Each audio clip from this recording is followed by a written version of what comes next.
Welcome back to Coming Together. Today, I'm super excited. I've got my friend and astrological colleague Osiris with us again. Welcome back to the podcast, Osiris. Hey, thanks for having me, Bradley. Yeah, it's a pleasure.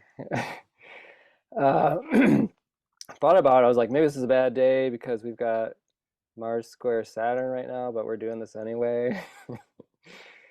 uh, we agreed to continue on anyway. Here we are. Yeah, yeah. It's but we also have the moon in Taurus with Jupiter in Taurus too. So it's a lot of protection. Venus and Libra. It's yeah. I'll take that. I don't think the Mars Saturn square is that big a deal for both. But going off on that, I think what we're talking about Mars rulerships today, right? Yeah, we were gonna talk about we talked about a few different rulerships, right? Comparing the traditional and the evolutionary astrology rulerships. We were gonna start with the Mm-hmm. Mars. Yeah, Yeah, and I guess we kind of came on this because both of us individually have really strong Marses. I have Mars in Aries, and Bradley has Mars in Capricorn, and so whenever I find someone has like either a really strong or a really weak, quote unquote weak or like debilitated planet, that they're sensitized to that planet's happenings. And if it's debilitated, it's more like a negative sensitization, almost like unconscious. Oh, why do these things keep happening to me? Where if it's a strong planet that we're conscious of, then the effects, especially with Mars, is more predictable. Mars is a planet that is just very, very straightforward. What is that phrase? Like what you see is what you get. What you see is what you get is definitely Mars. And in the skies in the transit was this is a November 25th, 2023. Earlier this month we had the Mars Sun Cazimi in Scorpio, Mars and its feminine domicile. And so we started teasing out, oh, how does evolutionary astrology um, run with the Scorpio archetype in contrast to traditional astrology? And if we want to, do you want to jump right into that, like true to Mars yeah, fashion, Bradley, or yeah, did you have more? Okay, so yeah. the most important thing I wanted to stress is, and this kind of will backing up to the whole astrology as a language, and there is in the different schools of astrology or more like dialects or just like or you get sometimes closer to full languages, but closer to dialects, like what is French, or is Portuguese really that is right compared to Spanish? Like what's really right? No, it's just the if you get out of the right wrong paradigm and you start like thinking it holistically and how this connects to this, and you can just learn so much about how you can come to the same conclusion, and it's almost inevitably the same conclusion. And so, like, for example, that's Hmm. the main thing I wanted to emphasize is the fundamental meaning of Scorpio for traditional and evolutionary astrology is the same. They just get their different ways. um Hmm. but I would say the main difference for traditional astrology would be with, you're looking at the house system, because in traditional astrology, if any if it's a Scorpio rising especially, but any Scorpio house, that's going to be ruled by Mars, which is with its a cycle with the sun is approximately 26 months, like 2 years and 2 months. So that's much more of a personalized house meanings, houses being like the areas of energy that the planetary consciousness tends to concentrate in. And then you're going to want to look to the ruler of that house to see how affairs are doing. That's one of the key Hmm. things. Versus if it's evolutionary astrology, then it's Pluto, and then it's likely like a 15, potentially 20-year a paradigm that everyone with Scorpio rising is going to have Pluto and Leo for this time period, is going to have Pluto in that. So that's the first like interpretive difference, like, oh, how do you handle this? So what, you could take it from here, take the baton from here. Yeah. Yeah, that's interesting getting into the rulerships in the chart like that. I think the thing that really was like I was getting stuck on, I guess. Not stuck on, but like I don't like honestly like I haven't studied traditional astrology. I glean stuff from my conversation with you and a couple other friends that I have. And basically um, the yeah, Mars is like I'm so used to thinking of Pluto as the ruler of Scorpio that and I mean okay, in evolutionary astrology, Pluto is the soul's desire, and then Mars is, we call it the lower octave. It's just like our instinctual desires that we know, but we may not know like our soul's desire necessarily. Um, right. And so, but then like Scorpio is a water sign, it's yin, right? And so like that was kind of the thing where in my head I'm like, how does Mars work? How can Mars be like yin and watery? Like why does it correlate to the sign still? So in a way in my head I was like, it doesn't make sense sort of, but I don't know. So that was kind of one of my questions back to you. Okay, I will answer that two ways, one philosophically and one more interpretatively or descriptively. Philosophically, what comes to mind is the thema mundi, the concept of the thema mundi in traditional astrology, which kind of stems back to mundi is predicated on the heliacal rising of Sirius the dog star, which would have occurred with the sun and Leo, and then for reasons not entirely clear, the moon is in Cancer, and then so we just flank out rulerships from there based on the planets closest to the sun.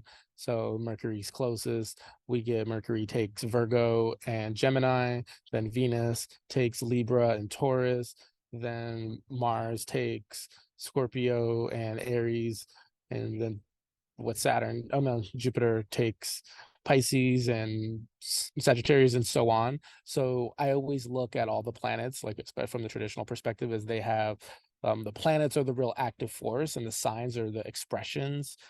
So there's a feminine expression, there's a masculine expression. So of course, on a Mm, level, Mars and Aries, masculine and masculine, natural comfort level, sure. But then you're also going to get too much of something, too much of a good thing, like too much like erection, too much conquering, too much pioneering, too much independence. Where with Mars and Scorpio, okay, cool, we have water fixed. Okay, water's again, it's going to cool it down. What's a masculine that's cooled down? Like, if you take a divine masculine, divine feminine, well, then in Scorpio, we still get it's still Mars, right? It's still Mars is malefic. So first of all, whenever I think of any Mars in anything, I think of penetrative. So this is just penetrative feminine versus penetrative masculine. Penetrative feminine is like poison, mm, like a spider, like something internal, like takes you over, lust, a drive, this another way of thinking of that is the unconscious. I think a lot of this is kind of a blend between traditional and I guess I'm also trained in modern psychological. I think of Scorpio energy, this archetype is constantly digging up Mars, digging up what is unconscious and is difficult to articulate, if not impossible to articulate, into the conscious. And so that's this is an example of how I feel like mm, the modern, I mean the evolutionary and the traditional can get to the same transformation core archetype, because yeah, it is mm, like constantly like a transformation going on, because that's what Scorpio is doing, it because it's fundamentally must penetrate, get to the deepest, like merge into something. So mm, there's this active investigative act. And the other keywords that I wrote down are about intuition, because it's a water sign. Water signs have great intuition, and this is an area that I feel like Scorpio really gets a shitty rap in, where Scorpio has an incredible intuition. It's an active intuition, because again, it's Mars, so it's another one of the qualities I think a lot about Scorpio is containment. And so I feel like Scorpio combines the containment with the active intuition, the investigative quality, where it's like Scorpio's like, oh, I can contain so much more than others without necessarily blowing off the top or showing my hand. So now let me contain more than the average Joe and then go over it like with a fine-tooth comb. And then you kind of get the strategizing, waiting. And that stems from these desires, this desire to like get to the bottom, to test. Mars needs to contest things. I need to get real close to the danger. I need to see exactly how much that I'm made of. So does that give you kind of an idea of the traditional Mars and Scorpio energy, and then in how that Yeah. is, in the essential dignity scheme, that's exalt. That's a really powerful because Mars has triplicity in water signs, and so that's domicile and triplicity. So like Mars and Scorpio is considered more powerful than Mars and Aries, even though you would think like masculine plus masculine. Oh, ha ha ha, real easy. Oh, right, because it balances the energy. Hmm. Right. Okay. Yeah. So I mean, it's like so Mars as a ruler of Scorpio is this. Well, one thing I like you said is just that it's just like the traditional is like it gives all the planets a masculine, feminine, a yin yang side, and exploring it through that lens. That's pretty cool. And so yeah, I mean, at first, just to think of like what's the yin side of Mars, it's kind of a trip. But like Yeah. it's right. So like when you were talking, I guess what I was thinking about is like instead of the energy just like going outward, it's like it's going in. So I mean, from the evolutionary astrology point of view, um, Scorpio correlates to our own psychology and our own psyche. So there's this desire to go within our own psyche or but even like to go into something else like you're saying to merge with something or to connect really deep, so it's like maybe it's like something outside of ourselves, it's like a book, a class, a person, but it's like you still want to go deep into that. um yeah, it's interesting, which is, I mean, in a lot of ways, like that's very like we would say Plutonian in evolutionary astrology. Mm. It's like a it's in a sense like from my point of view, I would say that's um like Plutonian qualities of Mars. Like kind of like what you said at the beginning is like we're kind of like saying the same things, but we're just approaching it Hmm. in a different way. Exactly. Exactly. Yeah. Um, I also to climb on top of that, or what another the kind of the same way I think of that is I think I pull in a lot of the fixed meanings whenever I think about a sign. Fixed Scorpio, perseverance. The Mars aspect wants a contest or a test. So Scorpio loves perseverance tests. Like how much can I truly handle? And so you'll find like strong Scorpio energy can have a cavalcade of negative things or difficult things that's happened in their life, which is this Mars. Mars is a malefic. Yeah, it should be negative things. The same thing in the EA. Pluto's a malefic. It's like you need to have everything that which is kind of relating to the Scorpio archetype of control. Everything that needs to just be shattered from you. Like Pluto, we're just gonna like no, it's a nuclear bomb. It's unrecognizable. Even if you pick up all the pieces and put it together exactly as it was, like it's not the same. It's fundamentally destroyed. And it's the same what Mars wants to destroy too. Mars is great at destroying. Mars is separation. Hmm. So you'll often find like I have Venus and Scorpio, and the way we want to end things in this decisive, like cutting, severing, like it's over, like let's forever move on. So the in the Mars and Scorpio, the destructive quality of the Mars energy is, I mean, like immediately I think, well, like the Scorpio process of destruction is for evolution. It's for a rebirth into something else. Like, can you compare that to just like the Mars Aries destructive? Yeah, that's a great point. I would say two things come up that I wanted to talk more about. Was one, Mars being so instinctive. I think root chakra, where Mars, it's about survival. Of yeah, you can be all spiritual as you want, but the classic spiritual but broke as hell, have no money. Okay, so if mine creates all, Mercury creates all, and you're so wise, and how come you can't provide for yourself? Well, Mars, this root chakra is like, no, physically, instinctually, like, and then you tap into Scorpio resourcefulness, like it does, like Scorpio wealth. Like Scorpio is not trying to live, like it has great perseverance against the difficulties in life, but it's not trying to live like a life of poverty. Scorpio is very ambitious and wants, like, yeah, because I made it. And so there's this big root chakra. Can Hmm. you even make it in this world? Are you even badass enough to make it in this world? Where or as I put it down, holding poison without being poisoned by it, which is where you get a lot of like the serpent imagery with Scorpio, or obviously the scorpion having poison, but you're not destroyed by it. Um, it's kind of relating to the destructiveness versus Aries destructiveness. um, Aries destructiveness is much more short-sighted for one. It's more like this bumbling, impulsive fool archetype of like, I think it's and I think that's similar. I think one time you were talking to me about EA's perspective of Aries, like I think is like having to do something over and over and over again. I think of that with Aries too, of Right. Yeah. because it doesn't have the Scorpio intuitive knowledge of endurance. Aries has no concept of endurance, you know. Hmm. The yeah, and just okay, a couple things came to mind while you're talking there. One, I just wanted to tie back in that like from the EA point of view, like the Scorpio level of Mars, which we call Pluto, is the soul's desire, and that's kind of like the desire behind the desire. Um, just to throw that out there. And then in EA, we use a different planetary rulership system for the chakras. And so in the EA system, the third chakra is Mars, Pluto co-ruled. Hmm. And then it And connects. naval isn't that Yeah. will all willpower, right? Yeah. Yeah. This is interesting. Interesting. Yeah. So it's like Yeah, yeah. our connection to our own power, and how we use that and move with that. Um, yeah.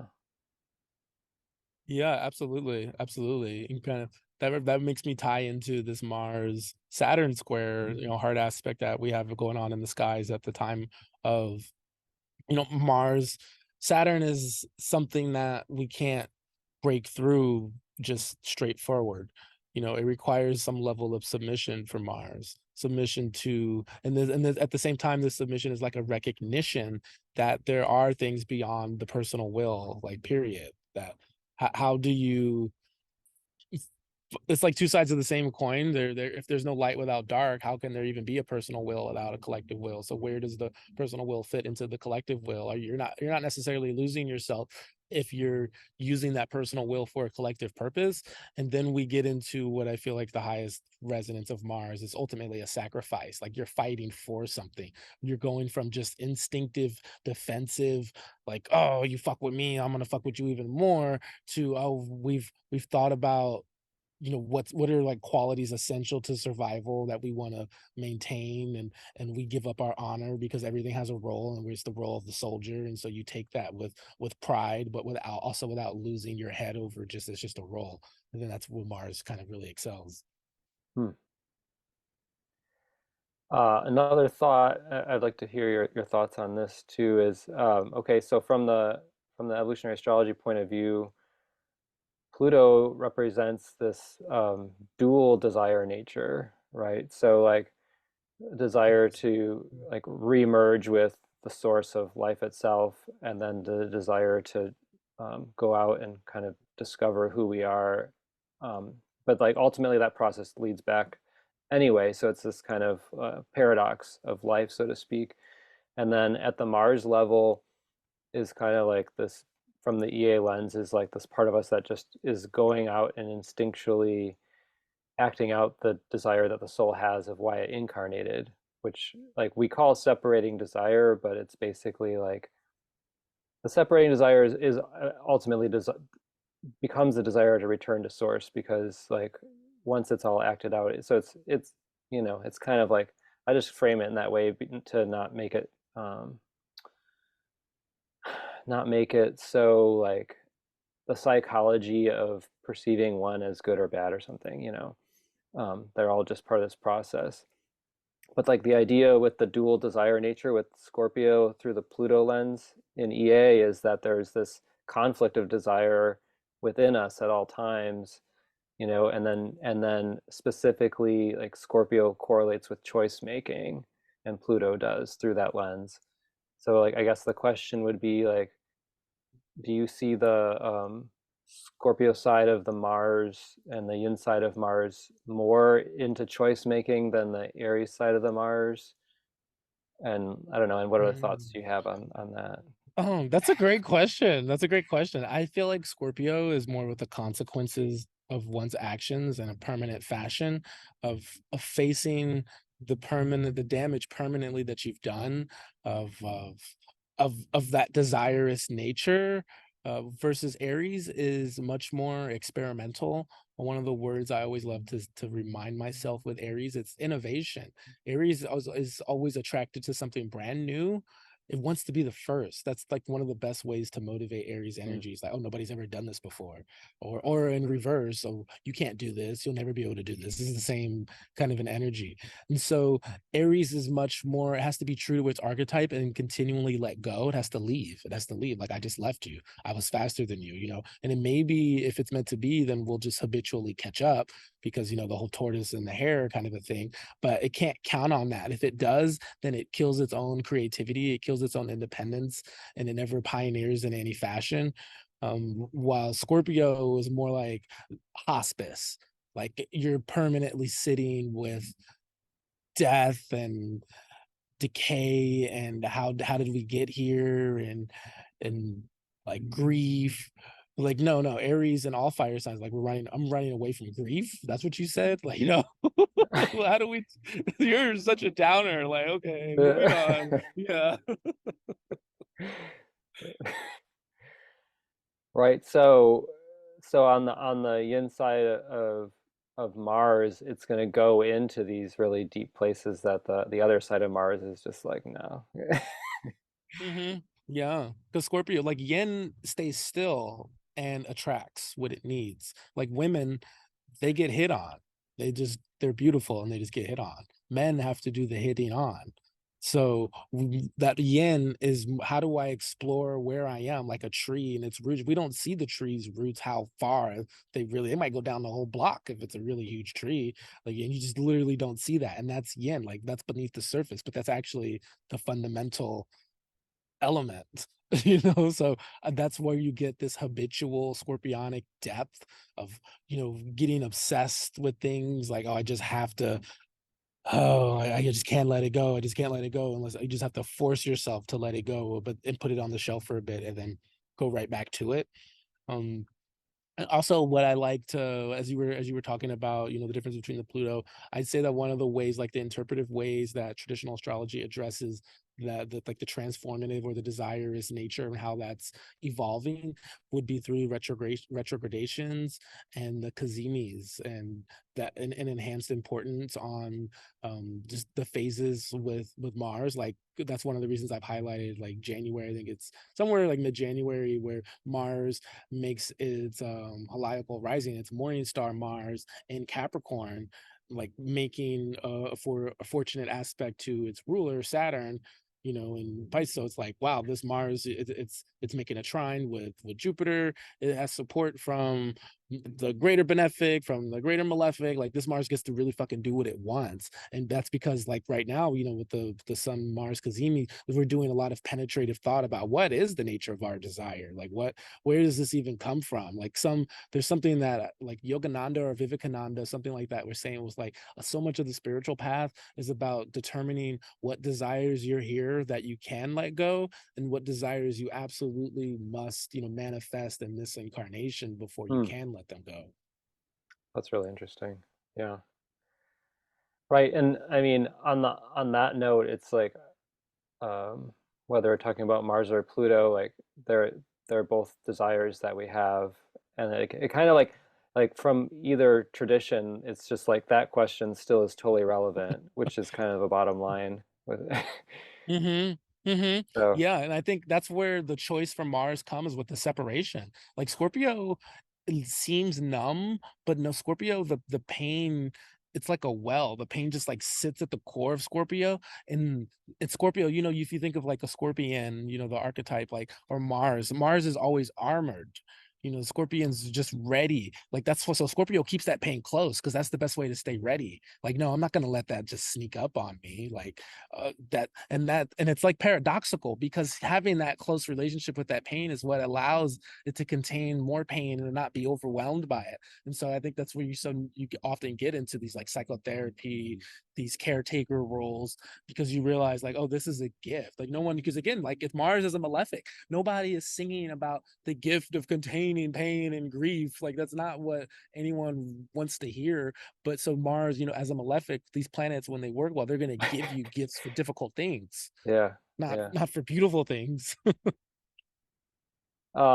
Another thought came to me that I just thought I'd add to this while you were talking too is that, okay, from the evolutionary astrology point of view, with Pluto as the ruler, um, thinking about Scorpio as a fixed sign energy, um, okay, like I think of Pluto as pretty dynamic. Like it can be fixed Hmm. for a long time in a thing, but it's like also like it needs to evolve. And so so from the EA point of view, looking at Pluto as a planet, I mean, just to put it out there, it's like it is the only binary planet in the solar system, and what people call its moon, that's half the size of the quote unquote body, Pluto, it's half the diameter. They orbit around a center point between the two, and they always show each other the same face. And so there is this constant motion. So like when I think of um, the Pluto Scorpio energy being fixed or getting stuck, I kind of think of it as being stuck in a loop. And like that's really fitting for this kind of like evolutionary dynamics. It's like we just like keep repeating the same desire, we keep going in the same loop, whether it's psychological, emotional, right? um and do you have any thoughts on that from like a Mars traditional point of view with the Mars energy in the fixed and Oh, I just want to say how much I love that symbolism. That was beautifully articulated, and I couldn't agree more with my experience of thanks. Scorpio as the archetype. I would say with Mars, this gets into the fact that Mars is, think of Freud's id. It is this instinctual primal, like if someone shoves you, you instantly fight or flight, right? Like that's Mars. So Mars, it needs the other planets that have like the sun and Jupiter, I think of as far as like benefic planets or luminary planets, that they'll shine light on Mars's journey. Mars itself can't do it. If Mars tries to do it Mm. itself, and to me this comes like in modern astrology, they talk about Pluto, like you have to, like Pluto Persephone myth, you have to let Pluto abduct you. The more you resist, like you're gonna get abducted anyway. The more you resist, you're just making it worse on yourself. That whole cliche, like in the movie or whatever. Um, Mars, Mars is the same way, where Mars can't, that instinct can't resist the light of Jupiter or the light of the sun, which is why the Cazimi is so important. Or earlier, Mm. during our like an offline discussion, we were talking. I think we called during the Mars Jupiter opposition. The Mars Jupiter opposition, I think it happened in October, where at that opposition it's always the halfway point of the planet cycles, where Mars is meeting Jupiter. Like Mars is just this pure desire, and Jupiter is this wisdom of the future, and it's like saying to Mars, hey Mars, you want this desire to be permanent? Like of course Scorpio wants to make its emotional intensity permanent, so it's like, yeah, okay, sure, can you actually deliver, that Scorpio skepticism? And Jupiter's like, yeah, like here's what you need to do. Here's the light that you need to shine on. Are you willing to look at it? If not, it's your choice. It is your Mars has agency, but if you can humble yourself, then here you go. This is really interesting. So are you kind of playing on this idea that Sagittarius follows Scorpio in a sense too? Oh no, no, no. That's just coincidental. No, I play Okay, on okay. that as yeah, yeah, like as Jupiter being wisdom, being a guru. I think like that's the name of Jupiter, and like Indian astrology is like guru. It's the same thing. So it's like and the sun too, like the sun is clarity, the sun is selection in medieval astrology. That's a keyword that really helped help remind me of the sun at all times. It's like, well, of course it's selection. When the sun is out, it's very easy to discern one thing from another, where one thing ends and another thing begins. So that's not something Mars is great at, because like Scorpio, that's why Scorpio can easily overdose on the desire. It doesn't really know what enough is enough. Like it can just bathe in the filth and the depth. And meanwhile, it's like, could you ever come up for air? Like, geez, can you lighten up? Like, Yeah. Uh, that's good stuff. Is there yes. anything any other thoughts on this? rulership exploration with Mars and Pluto Mm. for Scorpio, and just in general around this. I think that's pretty good. I would I all I'll say is we really want to highlight the the upcoming. We already had a preview of it, but the permanent Pluto entrance into Aquarius, which will simultaneously square the Pluto and Scorpio generation, which is like from what, like 1982 to like 1996.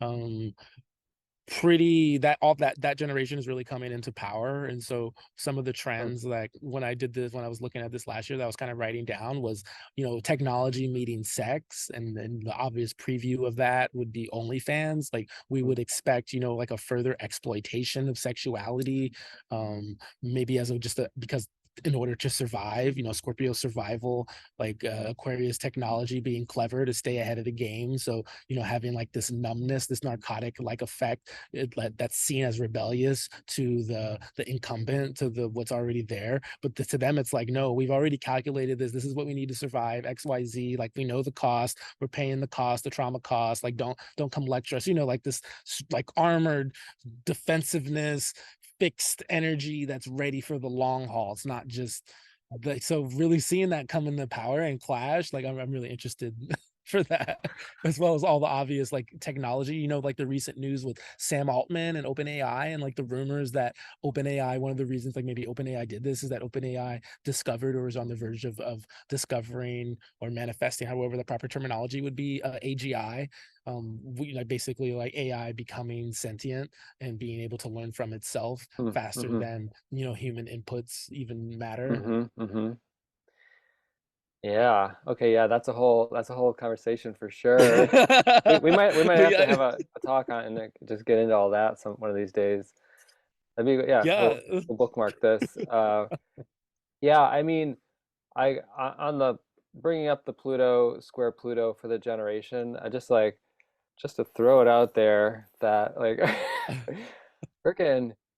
I mean, I think I don't know why. Maybe it's because I have like a Venus moon in Pisces, but I just had I think it was my last Pluto square my nodes, and for some reason each time I was like, oh man, this Pluto square the nodes isn't actually that like big of a deal, and then I just get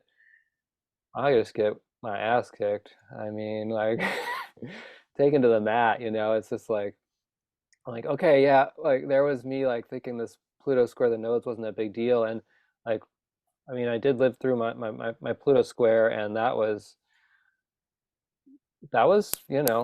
challenging. I mean, it's a deep process for sure, and obviously it comes with rewards, but you got to go through it. And I think like thinking about back to this whole like Scorpio fixed nature, and but then like Aquarius is a fixed sign, but then like the weird thing about Aquarius is like it's so unpredictable and you can't control it, even though it's like a fixed energy. It's like this weird dynamic. I think like from the deeper like Pluto Scorpio desire to actually like get a grip and handle on like controlling what's evolving in one's life, and then it's like, guess what? This shit's going to be completely unpredictable. Now what are you going to do? Um, so yeah, that's not easy. Oh, yeah, really interesting. And so, from a traditional perspective, we would expect that to be more difficult than usual because it's involving the two malefics, since the two malefics are ruling those signs. Of course, it's going to make a lot of evil in the world and in society. Yeah. Well, yeah, let's explore that some more. Let's see, how are we doing on time today? Wow, do we have time? Do you want to go into another one or do we want Yeah, yeah, we can go into another one. to? This is great. So what I guess what immediately comes to mind is, I forget where I read this from, but it was might have been like the astrology podcast with Brennan or something, where um going back to Pluto in Sagittarius entering Capricorn, where before it entered Capricorn is when you could argue that we saw the big themes of what the planet in that sign would be. And before Pluto entered Capricorn, like I think that was right before the big bailout, with like the bank crashing and all of that. Right. And then shortly after, I think by the time Pluto did enter Capricorn, we had the creation of Bitcoin. Um, by Satoshi Nakamoto, the mysterious like uh, conglomerate of this like blockchain automated technology, like this resistant to authority technology that can't be stopped. It's like a clock that's turned on, it can never be turned off, like the Bitcoin halving schedule, which I find plays into, let's kind of fast forward to kind of prove this point, where Pluto in the last degrees of Capricorn, Pluto in Aquarius, Pluto back in Capricorn, Bitcoin, crypto, and related to it is AI, because like this all comes back to like Silicon Valley. Like where's the money? Like the stock market. If you look at the stock market, the whole stock market, like the S&P 500 or the whatever, it's mostly FANG, or like the internet companies, Amazon, Microsoft, Facebook, Netflix, whatever, they prop up the whole stock market, Meta, of course. So all this is Plutonian shit. All this is like institutions. This is literally how we handle money, like Pluto and Capricorn. And so now we're getting into where money is digital, Pluto and Aquarius, where we're at this time, we're on the precipice of what technical experts, analysts of crypto saying we're on another bull run. Bitcoin will have a halving in what, about 5 months, in April, like right about the time of the solar eclipse. And if you follow the price cycle, whether you hate Bitcoin or love it, if you follow the price cycle, the price always exponentially rises at about 6 months after the halving. Like that's what we've had every single time since it happened in 2008. And so if this happens again, where this might be like this change, this uncomfortable change where, oh, money, oh, you better learn technology, oh, you better, like, because it's an opportunity. So I think this also shifts up the power structure too, because the inherent question is like, who was behind all this anyway? Like, what is money anyway? It's really just like a social contract, like Aquarius, like, oh, Pluto and Aquarius, the what social contracts that we've taken for granted are literally transforming and like evolving. Right, so the social contract and the power is changing to the point where it's like not even predictable of like you don't really like what is that even, like that that seems kind of challenging. I mean, right? Yeah, because think about it. What just happened with OpenAI? The board behind OpenAI, they fired Sam Altman, the CEO, the head honcho, the bright idea behind it. Well, and then over the weekend, past weekend, they reversed their decision because everybody was like, we love Sam, so we're all going to quit. And then you won't have a company. And so then the board got fired. The power was upturned by this one person. Like, Oh wow.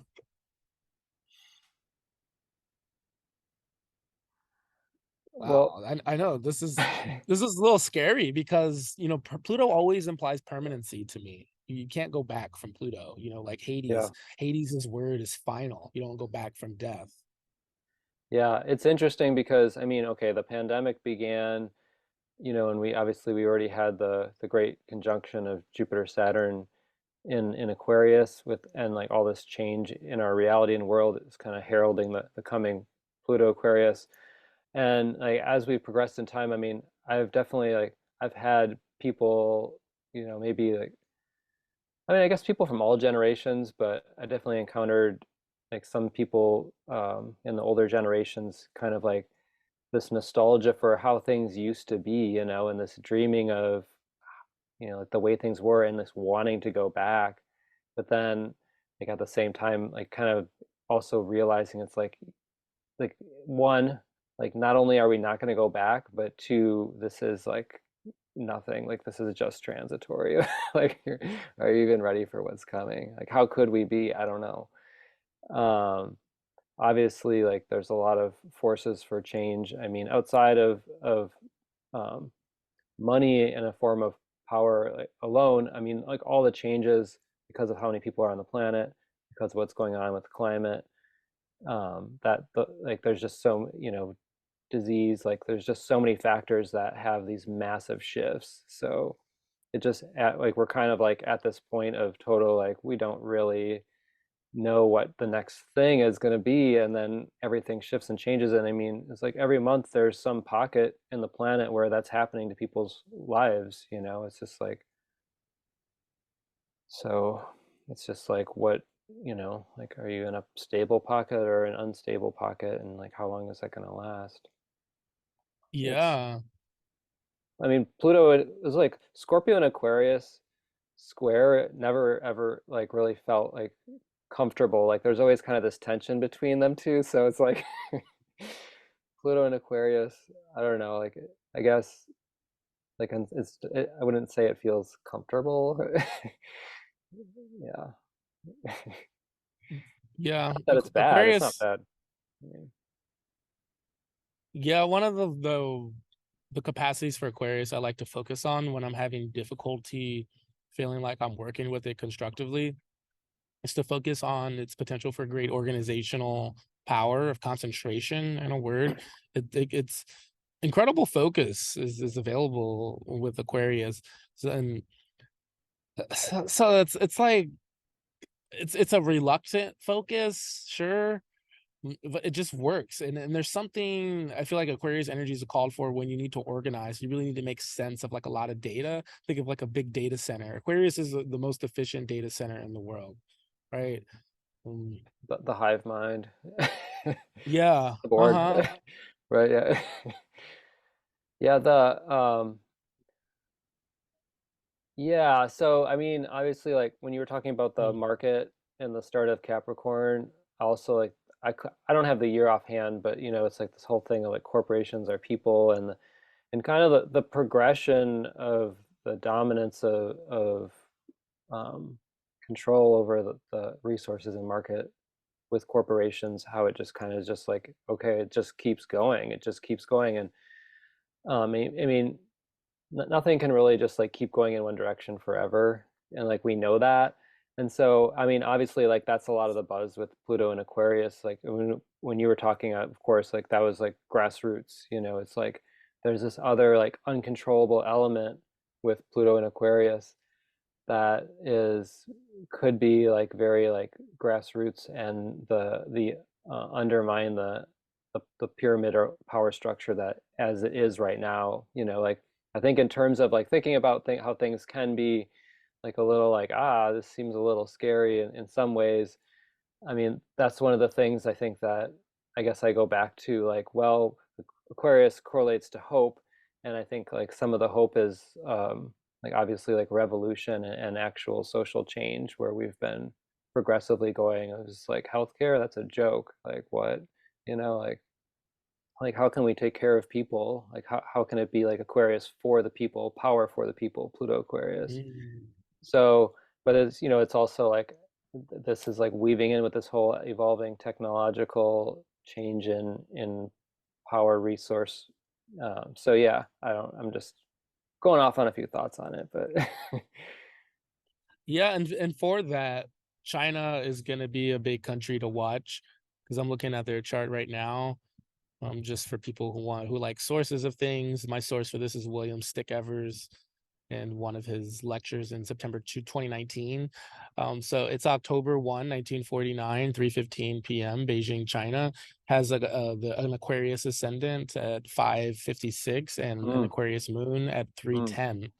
So Oh my this gosh. makes yeah, this makes a lot of sense when we think of China. Of course, if China is sensitive to Aquarius energy being ahead of the times, China made in China 2024, like back in like 2020, like the South Morning China Post did this really long series about how no, I think not even 2020. It was just like 2015, 2016 about how China's planning for 10 years ahead for 2024, targeting all these technological sectors, graduating so many people in the STEM fields and really planning to take over through the technology sector. And that's what we're getting now. That's what we're seeing. It's pretty obvious at this point. And it's in a sense, it feels like the United States, which if you go by the Sibley chart, July 4th, 1776, there we're going through, we just finished the Pluto return. Pluto's at 2732 Capricorn, Hmm. where maybe our Pluto's a little behind the times, Capricorn a little slow to get with the program, like really had to face an existential threat. And now it's like going through this top down changing. I think of Aquarius, and especially in mundane astrology, is correlated with new rules and regulations, new ways of doing business. Is the USA's moon in early Aquarius? Is that what we have happening soon? No, USA's moon's in late Aquarius at Oh, 27 Aquarius. South Node? What's in? Yeah, their south node's at Okay. 6:35. Okay. Right, right. Yeah. Yeah, the whole I had a, it's just like from the outside, it's hard to get inside information on what's going on in China. So anytime someone comes from China, I ask them a lot of questions. I just had someone come through the other day and I was like, "Tell me about it. Like, what was it like over there, you know?"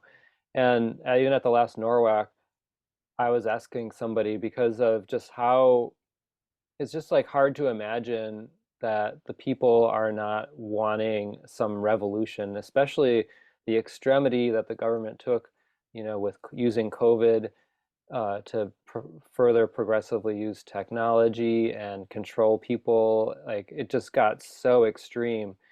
And someone told me this, I thought this was really interesting. They were like, yeah, like when there wasn't a general sentiment like when the pandemic started that everyone thought there was an issue, but then like two years later down the road, 2022, by the end of 2022, like most people were kind of like there's a problem here, like, and then a lot of people wanted to leave, to get out. People want things to change, but it's so like so like in terms of that Pluto on the ascendant in Aquarius, like it's interesting because like China wants to control the power. Obviously, they're going to try to keep things how they are, but like you can't control this energy. So like China, like from that angle, I think of like the revolution in China is like a really interesting one to watch for sure, Hmm. and how that's going to play out. I don't know if we're going to be privy to get any of that information in our news, but uh, Yeah, I agree. China is the country to watch. Um, how are we on time? we are we're getting close to an hour. We're not there yet, but probably not enough time to really dive in. So we were gonna do Uh, the oh go what are you gonna say? oh Oh, no, well, keep going. I do have something to say, but I'm waiting. okay, yeah. I was just gonna like just for the record for this series on the comparisons of the rulerships, we had also just talked about doing the Jupiter Neptune dive into Pisces and the difference between those rulers, traditional the EA, and then we were gonna do the Saturn Aquarius Uranus dive too, but that's a little bit much for this talk today. Oh So yeah, yeah, of course. Yeah, the only other thing I was gonna add on to it is that we just had eclipse season, and the October 28th eclipse was in the Scorpio Taurus axis, the final one of the Taurus Scorpio series since I believe 2021 or 2022. I always forget it, like November 2020, whatever. So that, that's Mars versus Venus. And then we're still going to have Mars involved, but this is with Aries and slash the North Node for the next like year, like 14 months or so. But we get the other side of Venus. So that kind of we get to see, that Pluto versus Mars evolutionary sequence. I think a lot about separating, like especially like what is separation? How do we truly move on? Like I really like resonated with your pattern of Scorpio getting locked into these patterns. I really, Jason Holly like calls them like attractor patterns. I think Scorpio's really quote unquote good at getting locked into them, and that's where you really need to be in touch with your Mars if you want to separate, break free from something. hmm. Mhm. uh thanks.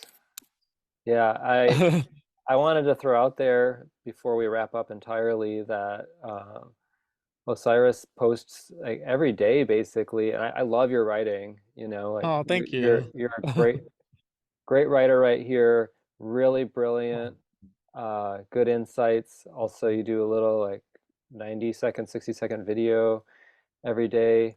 So I yeah, do. check that out. I'll have the links in the notes here if you wanna connect with Osiris more, please do.